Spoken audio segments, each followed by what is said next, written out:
Hello and welcome back to the Huntress CTF challenge overview that I've been doing for my current team. As you guys are probably aware, this is, I believe, video 9 that I've been recording. I have 8 other videos uploaded. They will be probably released for public consumption, unfortunately, after this month. But as you can see on my screen, currently we are at the halfway point of the Huntress CTF challenges for the month of October, which is Cybersecurity Month. And we have been kind of blazing through it. My team has been doing really well. As you can tell, right now we have the max amount of score possible, and we're kicking it up a notch. So we see here that there's a bunch of easy challenges, and then we have a couple medium ones, more easy ones, a couple medium ones, a couple medium ones. So we're getting into the harder ones, as we can see. And we can also see some changes here. It looks like Pro Slasher was able to change the lolz challenges to extreme. I don't know if you guys remember, but lolz number 1 was removed due to some administrative issues from the author, so it's been removed. But I do have a video about that one on video 3, and I'm actually going to bring this over here real quick so that way we can kind of review this. So video 1 went over a lot of the basic ones. I did hot off the press for itself on video 2. Video 3 we did 3 of them plus the lolz number 1, and then layer 4 was a couple more of the easy ones with I think one medium one. And then video 5 we did Blackboard Splunk, F12, Dumpster Fire, Wimble. And we can see that there's a pattern as we come along down the videos. There's less and less of the videos, mostly because I'm trying to truncate a little bit of what you guys are viewing, unfortunately, because I don't want hour, 2 hour long videos. That was the thing when we first started this, due to the fact that I was trying to rush out these videos. But now we're going to slowly take our time a little bit to try to explain more of the challenges that are coming out and kind of ease the steps. So I'm trying to prep the steps a little bit more, make the videos a little bit more how do you say, digestible, I guess. So I'm trying to work on my video recording. I'm trying to work on my steps and my path to making these videos a little easier to watch. So as always, when you see the video on YouTube, it'll have chapters. I do my best to try to make chapters so that way you guys can skip around to the most important parts if you guys want to. I don't have a problem with that. Obviously, nobody wants to spend 20 minutes, 30 minutes, an hour watching a whole video. So with that being said, we are currently at video 9. I released video 8 a couple hours ago. This one really disturbed me a little bit because I messed up the first time trying to solve it, and then I figured out what I was doing wrong. So if you have any interest in malware analysis, at least using like a disassembler to kind of break down the code, go ahead and watch that video. For this video, we're going to do baking, VeeBeeEee, lolz number 2. Those 3 are overdue. I was supposed to release those last week, but we ran into some issues with work and personal life matters. So they're going to be recorded now. And then I'm also going to include Rogue Inbox. It is I believe a medium. Let me see here real quick. It might be not a medium. Oh, it is a medium. Okay, so it is a medium. However, I have some background in it's logs, it's forensics, so you can see that we're downloading some Microsoft 365 activity. So we'll get into that. So, and then in the future, so I have a couple things going on. I have some pre-planning going on. So Snake Eater has been completed. There are multiple ways to solve Snake Eater. I'm going to try to do a video on its own with the 2 or 3 ways that I know of, and try to show you the different steps possible. lolz3 is almost ready to record. I have to kind of fix some of the steps that I've done because it's kind of a mess how I solved it. And then Land Before Time is also going to be its own video because it's a very heavily based steganography challenge that confused a lot of people, bugged a lot of people, especially on the Discord. So that will be its own video. And then possibly try to do Redux, and we'll explain that later as to what that means. Same thing with opposable thumbs. M365, as you can see down here, is going to be its own video because it's technically 4-in-1, and we'll get into that during that video. And then obviously with more here, I haven't fully solved myself these 4 yet. I've been backtracked a little bit, not necessarily saying that they won't be videos. They will be videos. I need to solve them on my own to build the steps so that way I can produce the results to you guys so you guys can follow along if you ever get stuck. So without further ado, that's the last of the updates. I don't want to waste too much time. I guess one more update is all the challenges that you see here. We can see the rankings, and this is going to be pulled from the Huntress Discord, but as we see here, the 1,000 solves typically can have mostly just the easy ones. And then as we get harder and harder, less and less solves.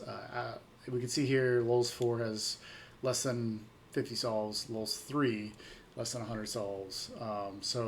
And then rock paper scissors has the least amount of solves overall for points, and I can see why. It is a medium level malware analysis file. So, but without further ado, that's up for the updates, so that way I don't waste too much time.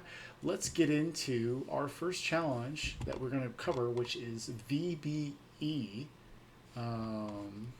Actually, no, it's not. I lied. It's actually baking. But baking is going to be really easy. Probably going to solve it in like 2 to 3 minutes here. So let's go into it. And we see that baking requires a container. So let's go ahead and read it up. Do you know how to make cookies? How about HTTP or HTTP flavored? I always have a hard time saying that. So right off the bat, if you know some of your skill sets with web vulnerabilities, you could probably tell we're going to be messing with cookie sessions or cookies that are stored for your browser. So we're going to go ahead and start this container and see if the container starts correctly. All right, it does. And then we're going to go ahead and open this up in a incognito window. And the reason why I'm going to do this is because I probably already have an existing cookie and I don't want to show you the flag right off the bat. So let's go ahead and click on this. It's going to connect me here. So it says nothing in the oven yet, start cooking something. And we see a couple options. We have donuts, brownies, carrot cake, muffins, and then we see magic cookies. Very interesting that magic cookies takes 7,200 minutes. 7,200 minutes, I believe, is 5 days. That is a long time to wait. Not to mention the fact that if we look back on the challenge, the container only lasts 30 minutes. So we got to figure out probably how to get these, because we are looking for this magic cookie. That's part of the challenge here. Is we're trying to make cookies.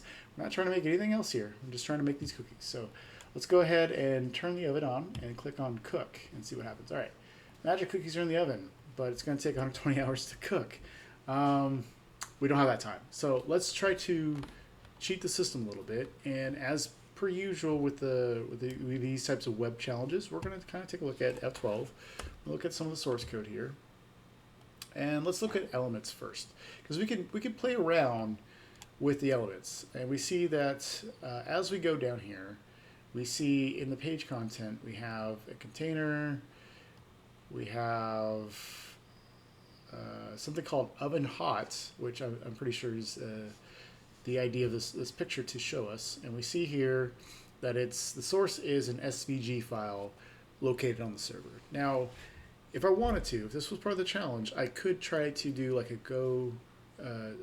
dirbuster or dirb to try to navigate for all the available directories in this web server, but that is not the point of this challenge. We're not trying to circumvent web security and try to figure out if directories are open to us to exploit. That's not the point of this challenge. So it's cool that we see this, but what we really want to do is try to change this timer to 0, because I have a feeling that's probably where the flag is. It's behind these magic cookies.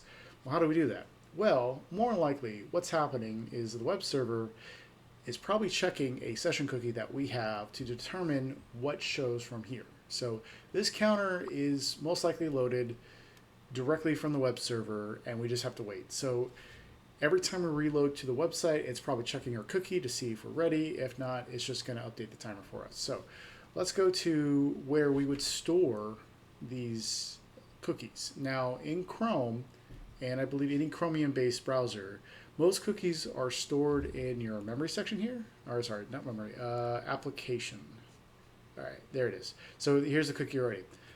So it's in storage, application storage. Firefox, I believe it's memory. It's a little different, but it's the same concept. It's going to show up the same way.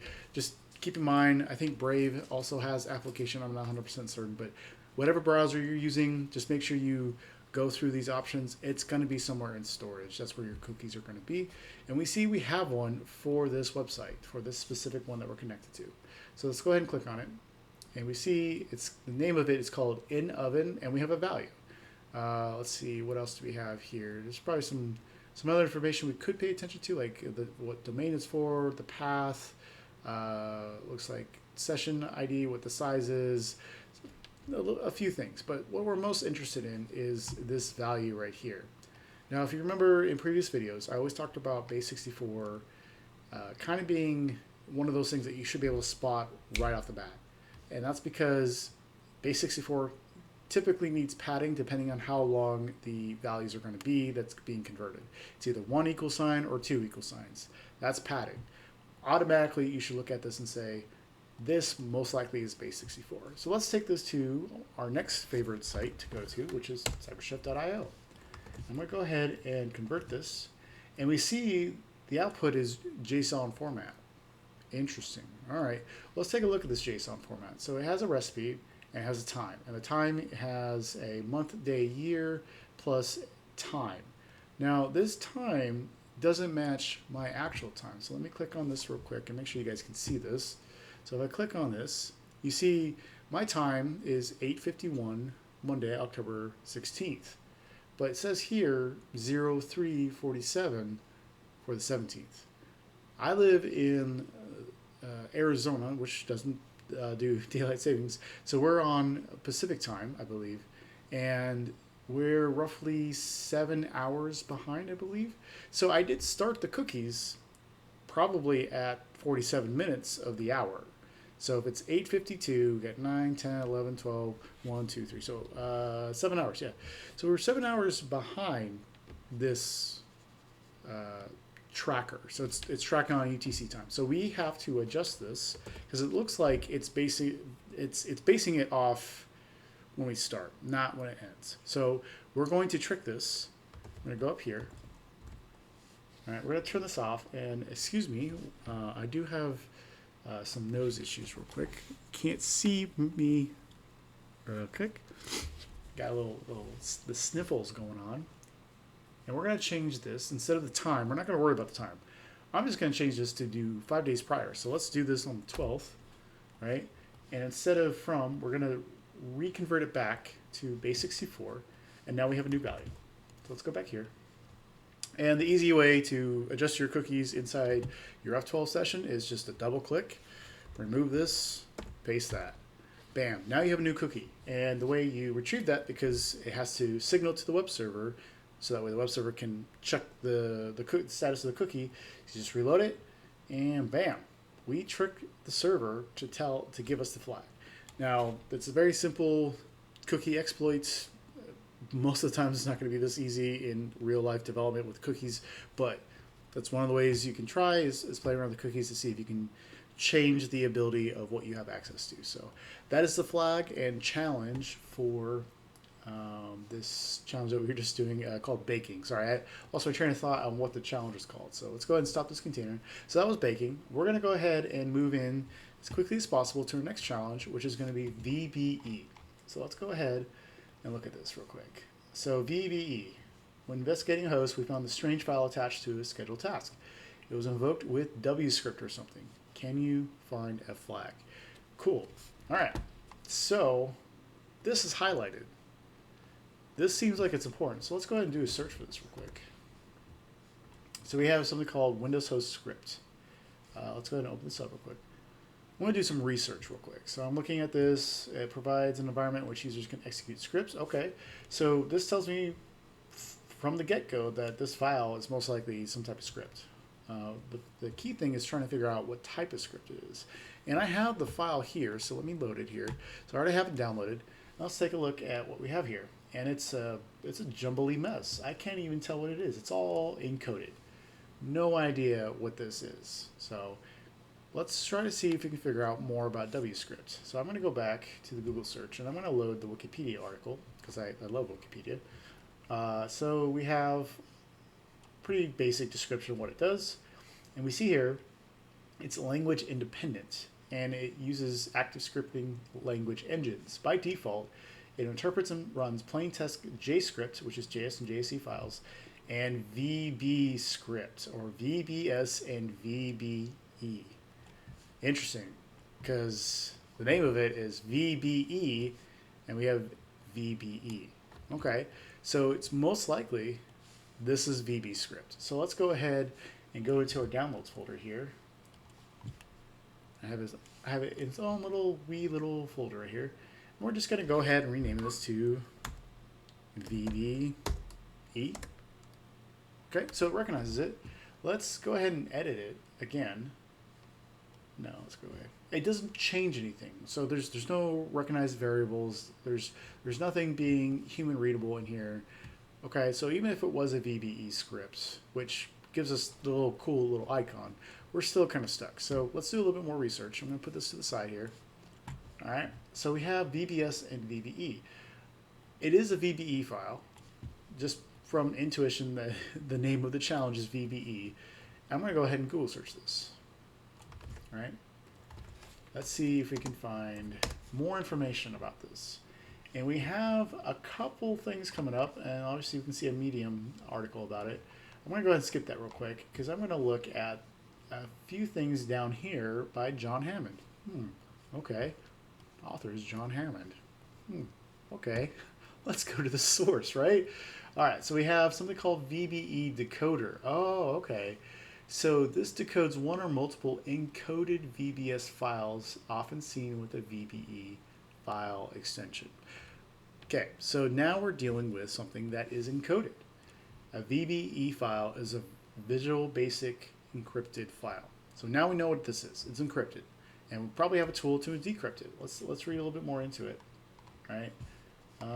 Okay, so it looks like something we can download, and we'll look. Oh, this is what I was looking for.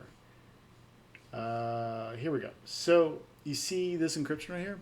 One of the things you could try to figure out when you look at stuff like this, just in case if it wasn't as easy as the name of the file being the type of the file, right? So let's say this wasn't named anything that we can relate it to a VeeBeeEee file. You see this pattern right here, right? You have a pound and an @ symbol. So people call this hashtag, different generation, but it's pound and the @ symbol, right? We see right here, pound @, and we see at the very end here, we have a pound @, right? And that seems very intuitive right there. Like that's probably what this is. We can keep searching for more information here. So if we, I guess I'll open up this Medium article here. Go away. There should be some more information about how this looks. No. And my Google searches are a little bit off today, but that's okay. That's okay. I think it's this one. So what I'm looking for is identifier, right? Nope, not there. Maybe it's this one? No, I just clicked on that one. So I don't have it right here. But even clicking on that John Hammond one, you can see that there's a pattern you're looking for. There's a pound @ and then a little squiggly line, what I call the console line. And then you also have it down here, right? This should be, technically should be, a dead giveaway, including the caret symbol, that this is an encoded file for Visual Basic. So something to keep in mind, if you don't ever have that easy ability to determine what it is, always look for encoding up here. In fact, before I even first associated it with VeeBeeEee files, I looked at this as, oh, this could be encoded for a bash script, because bash scripts start with a pound symbol. So this sticks out like a sore thumb sometimes for me, so always pay attention to this. Always pay attention to the patterns. They're not going to be exact because you can see here that this one has the console line and the @ symbol reversed at the top. It's fine. Just go with your gut. If there's some inkling intuition, go with it. See if you get any bites. If you don't get any bites in the first couple searches, you're probably going down too far a rabbit hole, and then you'll just come back and restart. So, but in this case, we are super lucky. So we do have John Hammond's Python script if we wanted to use it, right? So I could download this Python script, and I do have Python now working on this Windows environment, but we're going to go ahead and go to my Kali box because I already have it here. I already have the VeeBeeEee file downloaded here, and I already have John Hammond's little decoder file right here. And we have it right there, so the VeeBeeEee decoder.py. So if we go ahead and load this, so we're going to go VeeBeeEee decoder.py, it gives us the usage, right? So we have an output and we have the file. So we're going to go ahead and do .o decrypted. So I'm just going to say dd.vbs, because technically VBS is the decrypted side. And then I'm going to say grab VeeBeeEee, right? So it wrote it to it pretty simplistically. So we're going to do a cat dd.vbs. Let's see what we got. Wow. Okay, so we decoded it, but there's even more obfuscation going on here. So we're going to go ahead and copy this over. Let's do this. And I don't care about this stuff because it's already decoded. And we're going to kind of take a look at this. Okay, so there's still some weird shenanigans going on here. But I'm paying attention to something down here. Let's see here. So there's a test path. And excuse my screen if it's getting darker on your side, it's because the night stuff is going off. So we have a PowerShell invocation right here. And that's all this is right here. So power is just completing the PowerShell right here. All right. So it's doing a PowerShell. There's a path here. There's a request here. And let's take a look at invoke request. Okay, so we're going to keep going. Let's see here. Interesting. Okay.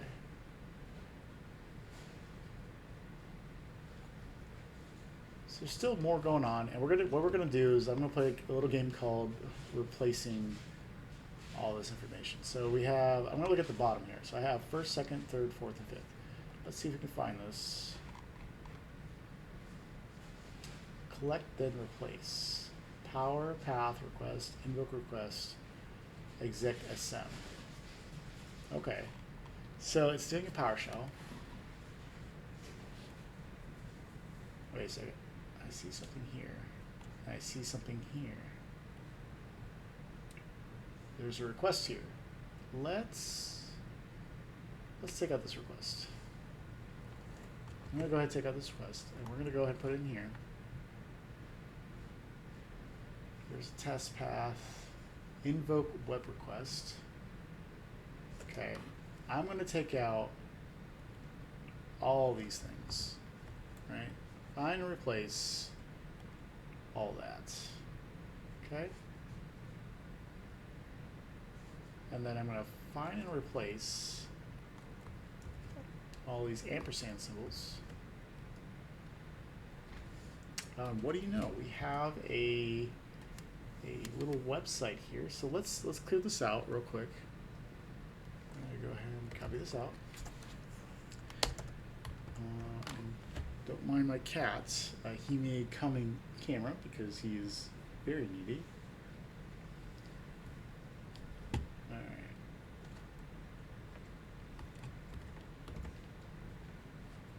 All I'm doing is taking this stuff out. There's an OU or an out file. So it's a pastebin file.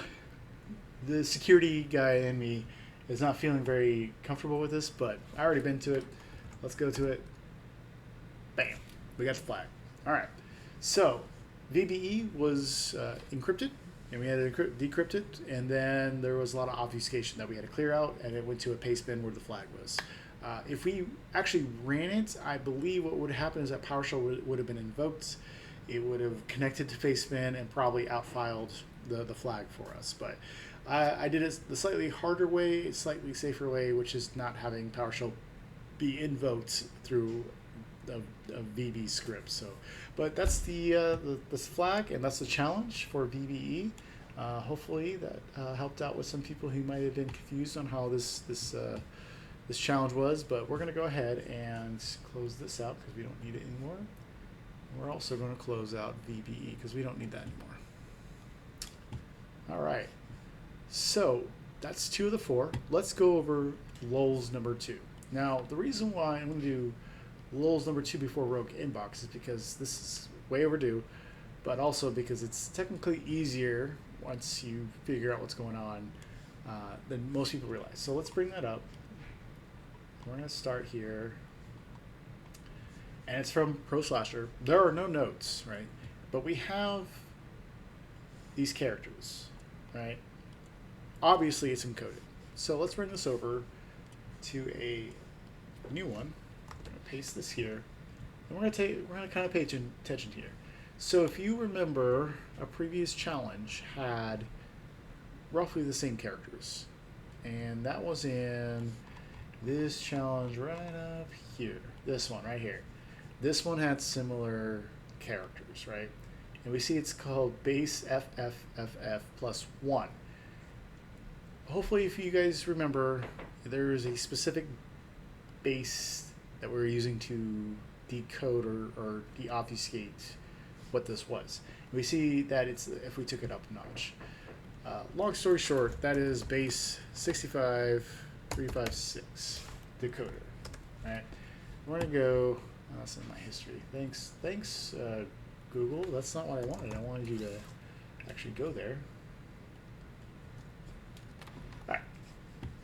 So we have a decoder tool. We have these characters, very similar. Let's go ahead and copy that over, right? And then we have base 64 that we have to convert. So let's go ahead and copy that over. Let's go back to CyberChef because we don't need Wikipedia up anymore. And let's convert it. And we have something here called the Hawaiian Hale, and then just a bunch of characters here, right? So, okay, so we double decoded it, and we came up with this stuff here, right?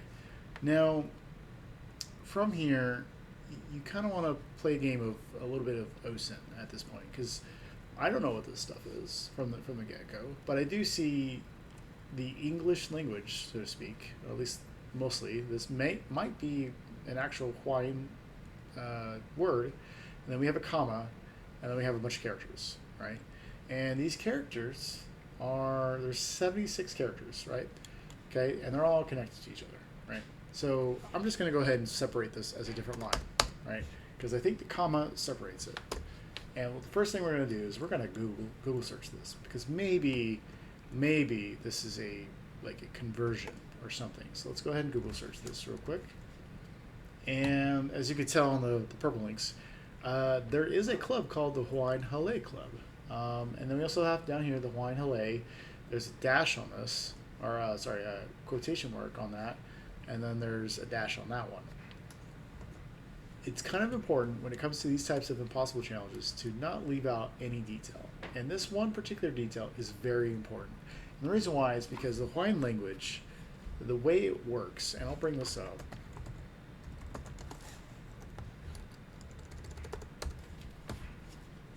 Okay, I'll bring this up here. Let's see, letters. Here we go. So these are mostly the letters right here. And you can see that it's very limited. So we have A, E, I, O, U, H, K, L, M, N, P, W, and then apostrophe, right? So the apostrophe does change the meaning of a word. And the way that kind of works is that we have something like hale. If we look that up, it means house or home, right? So if I do a Google search for that real quick.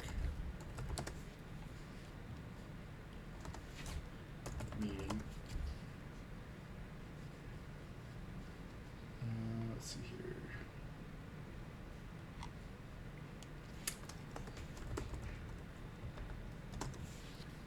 House or building, right?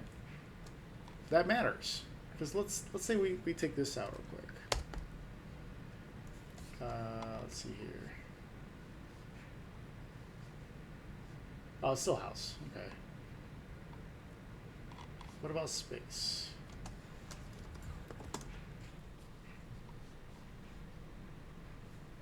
I don't think it's a word.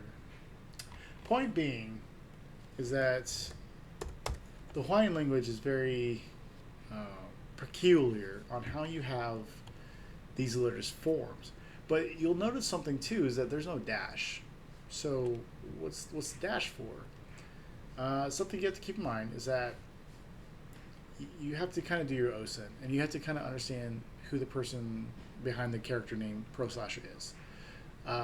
He did do some reveal of his character during this challenge, and one of the things he did reveal is that he worked to and from Atlanta, Georgia, and we see the about page here that this is located in Athens, Georgia.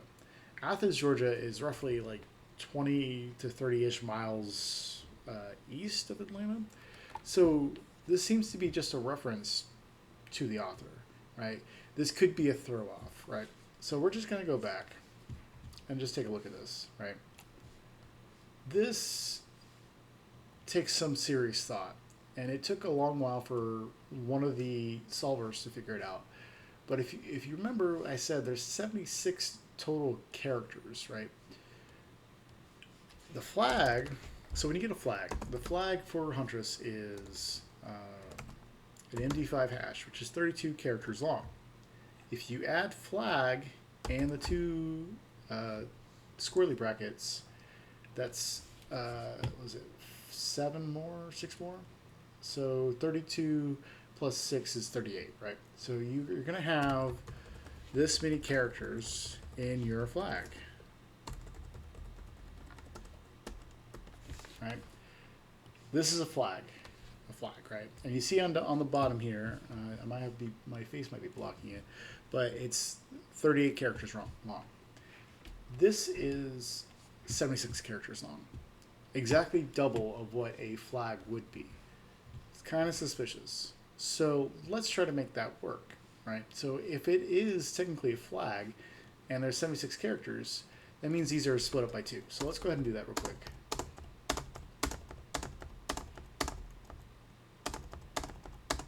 Oops, got a little too fast for my taste.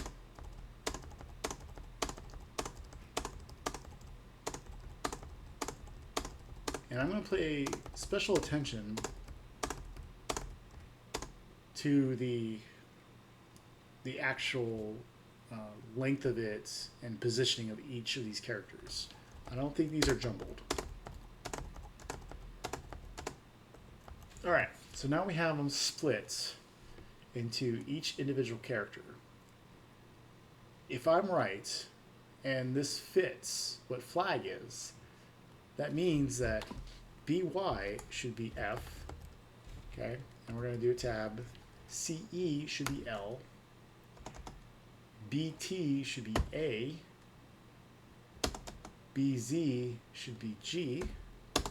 CT should be the first squirrely bracket. And then the last one, CV, we're going to go all the way down here, should be the closed squirrely bracket, right? That's how it should look like. How do you prove this? Well, let's take a look at CT, right? If I highlight, luckily Notepad++ is great about this. If I highlight these two characters for flag, F for flag, right? We have 1, 2, 3, 4, 5. We have 5 positions, right?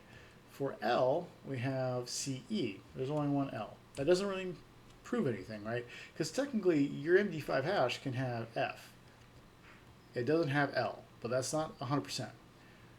Okay, the MD5 hash will have A, most likely, but there's only one BT. Okay, we'll skip over that. Let's take a look at BZ. There's only one BZ. Okay, let's take a look at CT.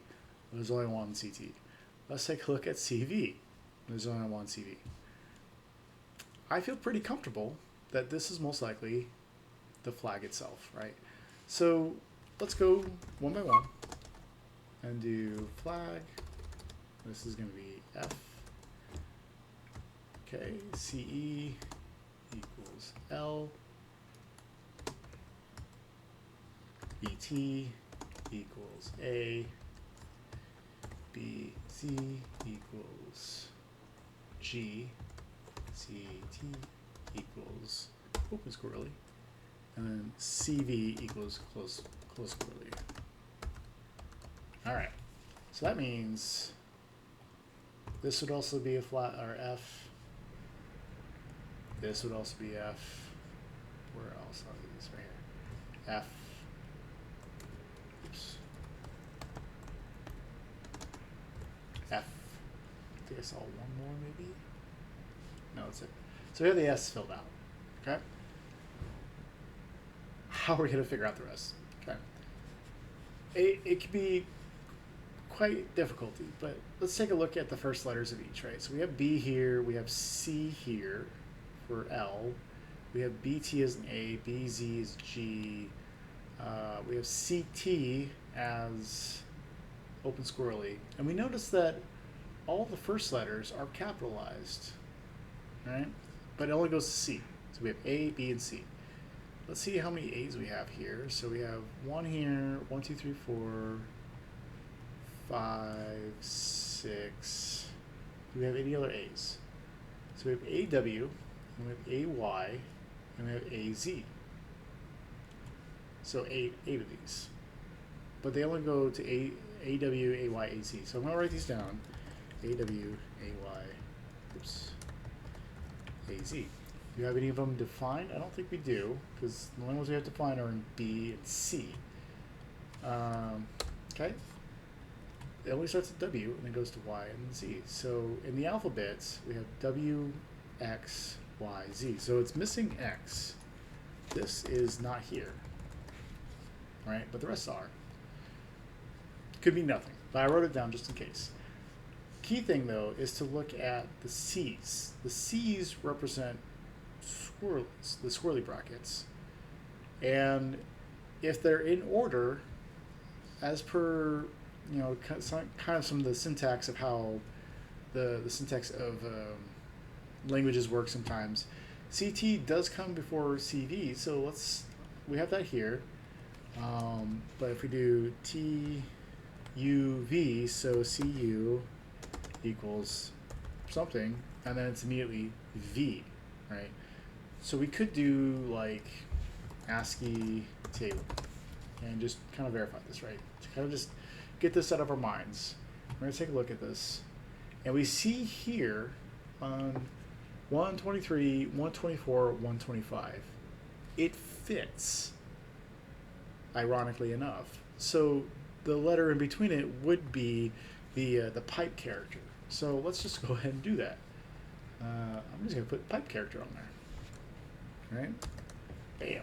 All right, so now we have CT, CU, CV. And that's at the bottom. Right? These would be at the top. But we don't know what they are. And CE is part of the C category, and it's L. BT is A, right? So let's put this back up. And let's just go word for word. So BU, BV, BW, BX, BY. Okay. So A, B, C,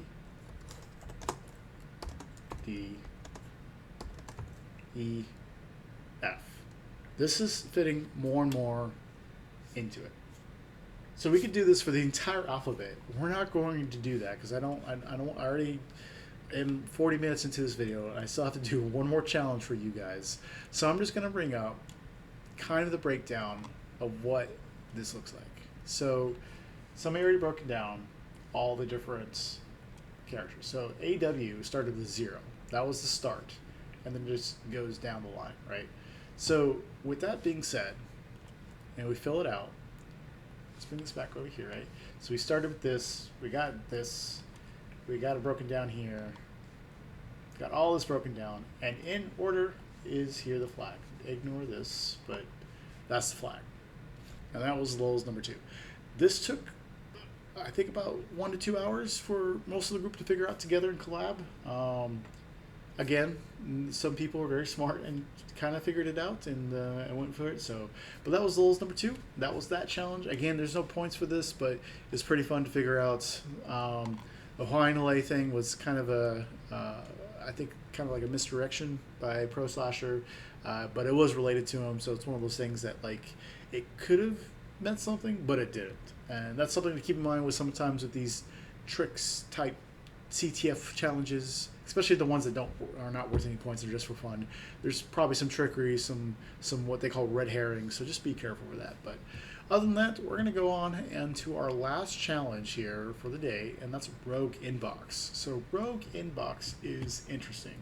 Let me bring up this. We're going to go ahead and remove this, right? And we're going to go ahead and close all this stuff out because we don't really need it. We're pretty much done with most of this stuff. All right. Rogue Inbox. It is a medium level forensics challenge. So what we're going to download is a bunch of logs. And before anybody rolls their eyes, it's part of Blue Team. You got to look at logs. You got to be able to analyze logs. So let's go ahead and download this. Now, luckily, I don't need something like Splunk or Elastic or something to ingest these logs to parse data. We could do it because it's in CSV. And luckily, I have Excel, so we're going to go ahead and download this. We're going to go ahead and stick this in a new folder. Okay, this is what it looks like, and we're going to go ahead and open this up. All right. So, word vomit, right? There's a lot of stuff going on here. The first thing you want to do when it comes to curating logs like this is that you want to formalize what you're looking at. Now, luckily, there are headers here, so I'm gonna take these out real quick and kind of expand the headers here, so that way I know what I'm dealing with, right? So we have audit data. I'm not going to worry about the rest of this. The audit data is probably pretty much where it stops. Now, unfortunately, even though it is in CSV format and it broke it down in a couple headers for us, there's this data here, and I'll take this first one here real quick, all right? And we're going to go ahead and paste it in here. This is a lot of data in the audit data. It is mostly JSON format, and we can see like it breaks down like creation time, record type, right? Even though record type is technically already there.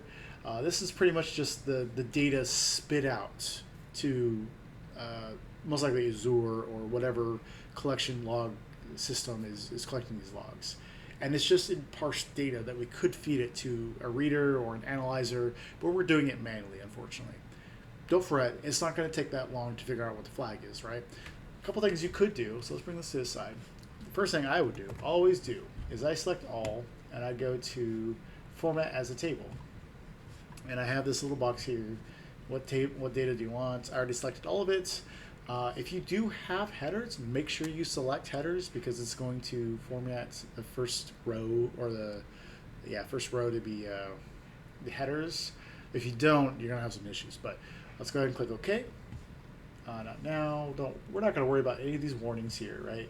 And we have record ID, we have creation date, record type, and now the cool thing about this is that you can click on this and you can do like, I only want to see record 1, right?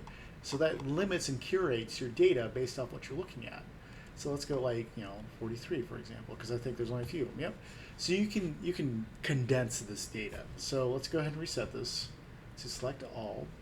The other thing you want to do is you want to create a pivot table. So I'm going to select all again. I'm going to go to Home, Inserts, and Pivot Table.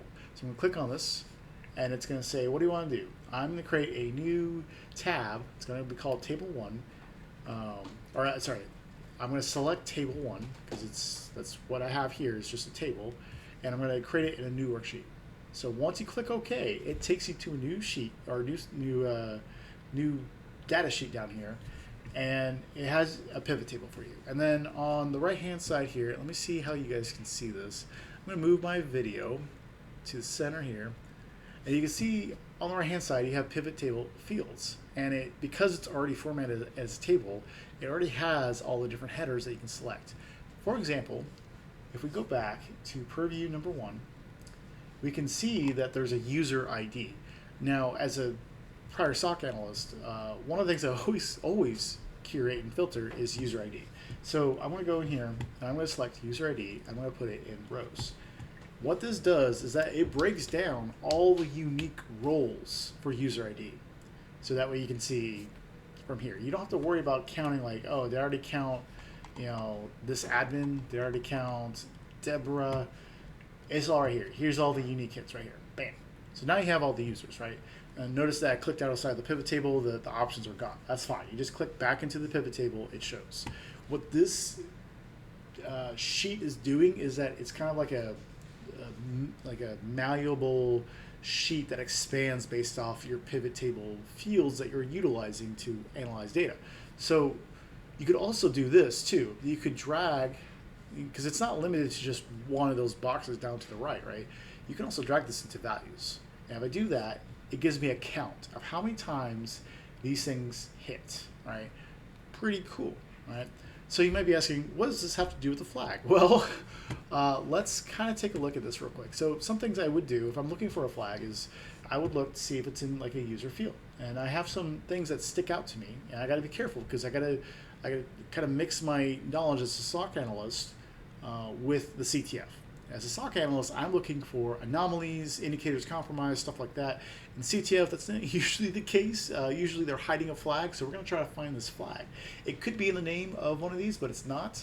I'm going to bring this out. Let me bring in like record type, I guess. Just numbers. I could do operation. And there's a lot of operations here, right? But nothing that sticks out like a sore thumb related to a flag, right? More than likely, if I had to guess, it's going to be an audit data. And there's so much audit data. It's a ton. We're going to have to kind of curate this, right? All right.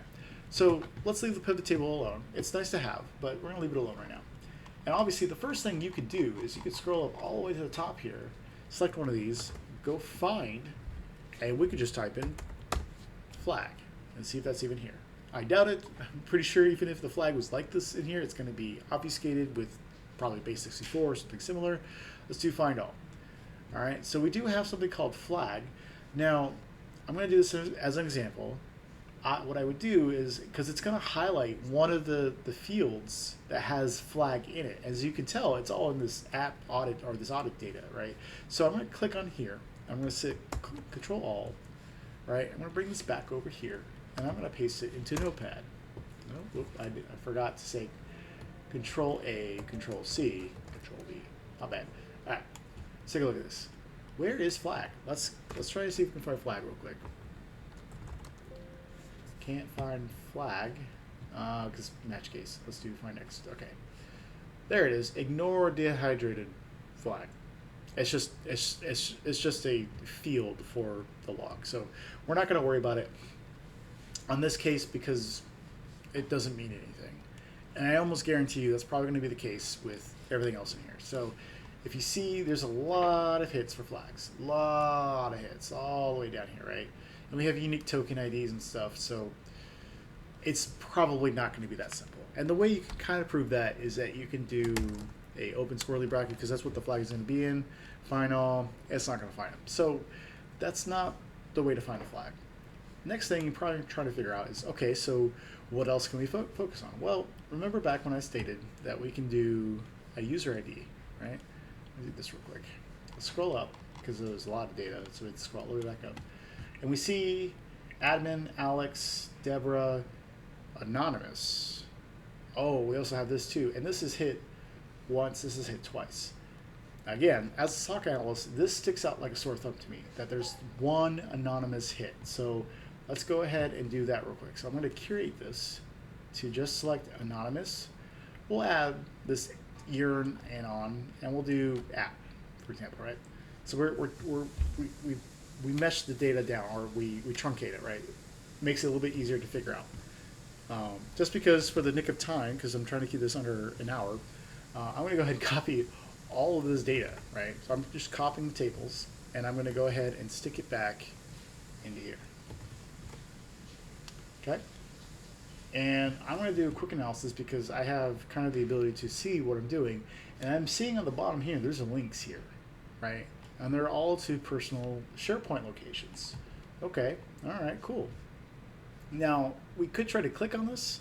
It's not going to work because if it's a personal location, something you have to kind of remember with kind of M365 logging is that these are internal links utilizing credentials from a person. So all it's doing is just referencing an internal location.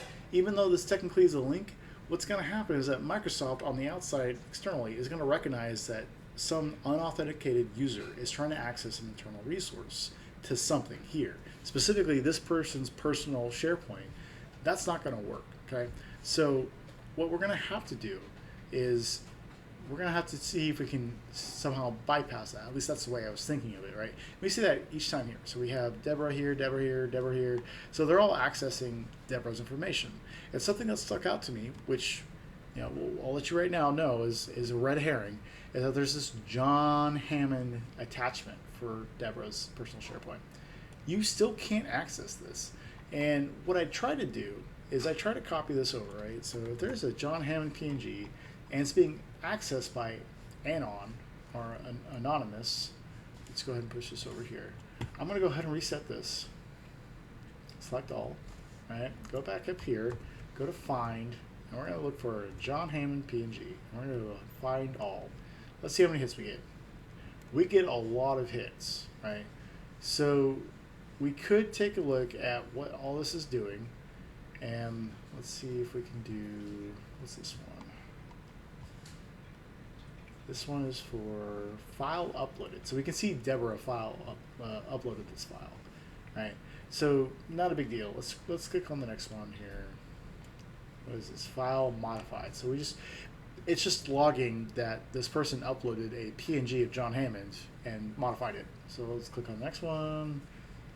And file renamed. Basically, we're just getting a step-by-step instruction of what this user is doing. Deborah sharing sets. Okay, so she's doing sharing sets. All right. So she's sharing this. This seems suspicious, and this is where some junior SOC analysts can get lost, is when they're looking at this. It seems suspicious that Anonymous has a hit, right? Same thing with Anon here. But you have to kind of be careful with that. So let's go back real quick. I'll go one more time with just going over Anonymous, right? If we look at this data, all right, we see Anonymous link used. It sounds like it's supposed to be used that way. It's supposed to be anonymous, right? All it's doing is accessing an attachment. It's not uploading anything. It's not trying to get sensitive data. Can't get lost from the fact that we have a record ID with anonymous. Now that doesn't mean that, you know, it's not going to have any possible indicator or compromise, but it could also be just your normal traffic. There's a lot of noise, a lot of false positives that come around here, and it's just noise. It's supposed to do it that way. It doesn't mean that there's any actual vulnerability happening, any exploit happening. It's just noise, and you got to be able to recognize what needs your attention. And something like this, which is just a John Hammond attachment in somebody's personal SharePoint document location, is nothing. What you probably want to look for is errors, something where like they're trying to get access to something. So let's go ahead and reset this. I'm going to go back, and we're going to kind of skip over a couple of more steps you could do as a SOC analyst to kind of curate this data. And I'm just going to take a look, instead of user ID, I want to take a look at the operation. I want to see what's going on here. So as stated before, we have like 30-ish, 40-ish stuff going on here, right? And I'm going to go ahead and do operation to values as well, because I want to see how many times this hits, right? And I see like 3 here, and the SOC and me, the SOC analysis is looking for things that are bad. So you can take a look at, for example, you can see permission level added, reset user password. We could take a look at that as well, but there's 34 hits at that, right? Set mailbox plan. Let's see what else. We can see login failed. There's 1 login failed, but something that stuck out of my eye. And if you remember in the previous challenge, I talked about how long a flag is, right?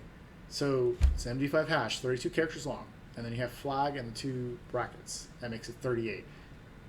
There's 38 new inbox rules.